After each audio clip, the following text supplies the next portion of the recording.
Greetings, family. Come y'all do another video. Make sure that you subscribe to my channel. Make sure that you like this video. Also, make sure that you get a copy of my book, Wealth Creation and Creation of Wealth, because you have to realize is that you have to run your family and your life like a business. You have to do a family budget. You have to do things such as, valuing your assets and liabilities. And everybody plays a part in the functioning of the family, from the eldest to the youngest. And today we're going to be talking about car buying and just some basic tips for um, your car buying experience. Because as we all know, it's that time of year, everybody getting their tax returns, so people are excited, to go and get a car. The first thing I want to say to you is that you should definitely have pulled your credit score by now, or your credit report, to see what's up there, to address any issues, so that you're not going into a situation with known unknowns. But you know you're supposed to put your credit report, but you haven't done so you don't know what's up there. But what happens is that when you go to buy a vehicle, the car dealership goes to the bank for the bank to buy the car from the car dealership, and then you interact with the bank regarding the payments. That's how it works. Um, I would suggest building a rapport with a credit union, or relationship, which translates to nothing more than having an account with them and keeping some money in it, like $500 to $1,000, or building that up with time, and then taking out like a small loan or getting a prepaid credit card, so that you're responsible in making payments on time. And that way, when you want to get a vehicle, you get your credit uh, score right, you have a great payment history, they're more likely to give you money to buy a car or to buy a home, and at a good interest rate. Understand as well is that the beginning of a good credit score starts at 730. Between 730 and 700 is the lower end of okay. So 600s not good.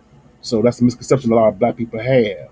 730 and above, you pretty much get at that point what you want, and at a decent rate.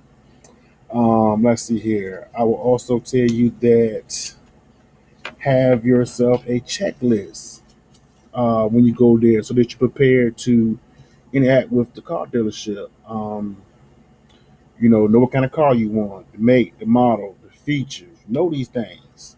The price range that you're looking to buy the vehicle for.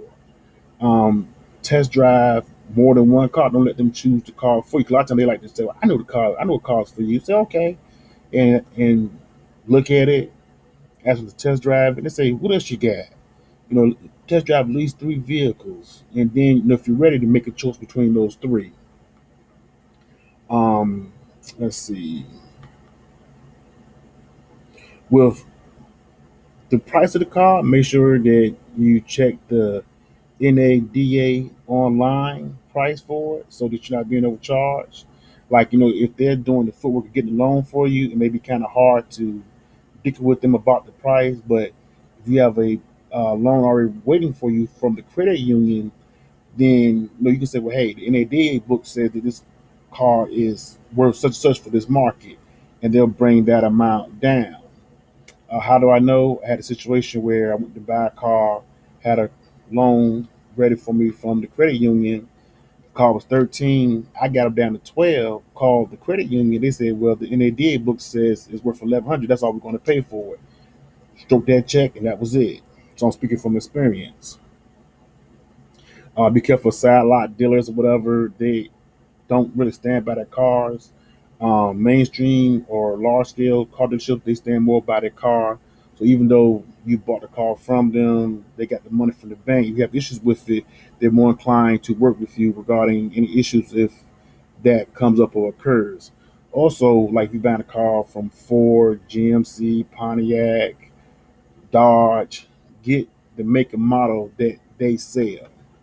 Don't buy a Dodge from a Ford dealership, because what happens is that you're buying a trade-in. So you most likely you're buying somebody else's problem, and that's what they don't tell you. And it took me a long time to find that out.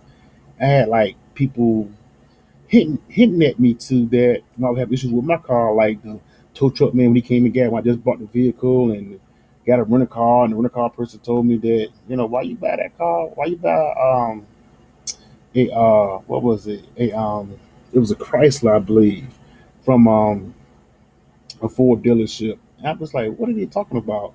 Then I come to find out that the cars that they sell that are like used or whatever, that are their make and model, they send through more rigorous inspections or whatever. And it also comes with their own specialty warranty on those cars. Also, make sure that you ask for an extended warranty with the car. Ask for gap insurance. These things are included in the price of the vehicle. Gap insurance is to make sure that whatever your car insurance doesn't cover, if you wreck the vehicle, the gap insurance will cover for you. And that's very important because pretty much now car insurance issuers or whatever aren't covering the total amount of the vehicle. They're depreciating the vehicle more than what is owed on the car, cause you to be stuck with a debt. That's not a good thing. Um, I would say that if you get in a car $10,000 or more, you're gonna need to make about at least $2,000 a month to be able to be approved for that car. Same thing with putting down a payment on it. If you have about 15, tell them you have 1,000. You know, as a starting point. Don't tell them everything that you have up front. Same thing with price. Give them the lowest point at what you're willing to pay. Like say if your max is 380 to pay a month, tell them, excuse me, if your max is like say 320, tell them that you're willing to pay 280. You know, then let them come up from there. Whatever. Say well, we can get the car for you for X amount of dollars. Now, don't go above what your maximum budget is, because then you'll put yourself in a hard position of paying for the vehicle. So I would say that ask them, well, how much more do I need to put on the car to get it down to this price? Or, hey, I can't go above that, and be prepared to walk away, because once they go through the process of getting the loan for you or whatever, they want to make that sale just as bad as you want that vehicle, because they want that percentage or whatever. So always remember that car buying is a negotiation, because they have something that you want and you have something that they want to be given. They want the down payment. They want to get that check from the bank so that you and the bank are now in business together regarding the payment of that car, so that you can eventually get the title or do another trade uh, in the next few years. Where if you want to actually, you know, get another car. So those are just some tips or whatever. If you have any questions, leave a comment below. I'll respond back to your comments and stuff like that. Again, also make sure you get a copy of my book, Wealth Creation, Creation of Wealth. It's just some basic concepts, whatever, about what money is, how money works, and what we need to do to have more of it. Which starts with changing our mindset about how we view it, how it's made, how it's spent, and how it is saved. It's a starting point. Um, and the key to that is really credit, having good credit. Good credit will get you what you want. But in order to have good credit, you have to have good payment skills. You have to have knowledge of how credit works.